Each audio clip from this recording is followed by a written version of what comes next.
Alright, hello everyone. Here we are back for another tutorial here, and going to do a similar guide here. I'm going to maybe switch up the club. Accuracy 95. I'm not too worried about accuracy. I just want to make sure that I have some ball guide more than anything. You can use, whatever you want for a club. It's really not going to change much. I'm going to go ahead and just throw this one real quick. Let me go back to my normal bag and put on Hammerhead 6.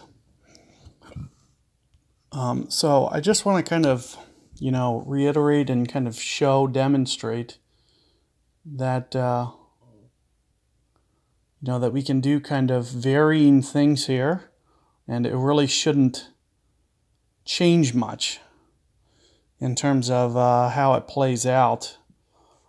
You should be able to really do it with anything. More so than anything, I kind of like the cat that I was using. I must have, jumped the gun a little bit. So we're not even going to need the wood on this one. It must be hole 3 that I'm thinking of. So I still don't have the holes down yet. Assuming my second look here, I must have, remembered wrong from memory. So I'll just have to switch my driver real quick and ball. The only reason that I like to always make sure that I bring the right balls and stuff to the hole, just in case I get locked out from being able to change my ball. But we should be good here as long as we don't disconnect. So let me go ahead and I'm going to crank the wind up a little bit. I'm thinking maybe somewhere around 4 on the side spin. 17, that looks pretty good.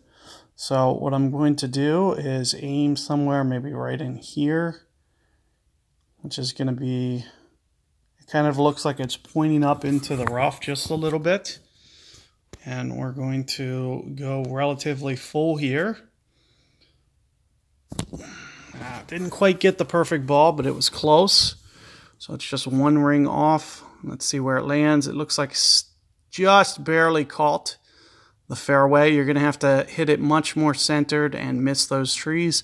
Here you can see I get out on the other side of the trees. We should still be okay from there, but I needed at least a perfect ball there, maybe even a great ball to the right.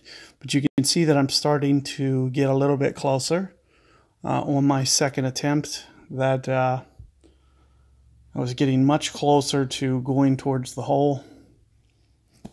I hit the fairway, and ideally you can see somewhere right around 17 looks pretty good for the most part.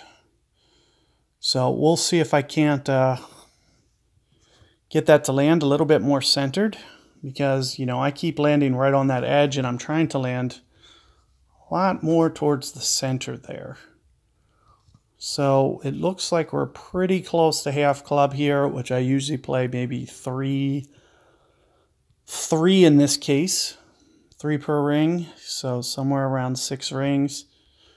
And I'll try to get my offset as well. That can be the hardest part of this shot, is trying to master, how much offset to use in certain situations. So I'm going to try 6 rings here, which is very close to 3 per ring. Just a great ball off to the left. Let's see how this rolls out. It looks like maybe just a hair too much. It might have been, 5 3/4 rings, but had I hit perfect ball there, it looks like it would have had a chance. The hardest part about that shot, especially with the upslope, is going to be able to, try to get that rollout to be the correct amount. As you could see, kind of the way that I played the shot there, with all that upslope, especially on the first bounce and the second bounce. It's not just on the fairway, but it's also on the green as well, where you have that huge upslope. So being able to get it there is going to be kind of the hardest part about that, is making sure that you have good speed to actually give it a good enough attempt especially with perfect ball. But I'm going to go ahead and just forfeit out. I don't see myself qualifying here today. So we're just going to basically practice, and this will kind of speed up my round a little bit because I'll be able to match almost instantly. So good luck, guys. I'll see you guys on the next one.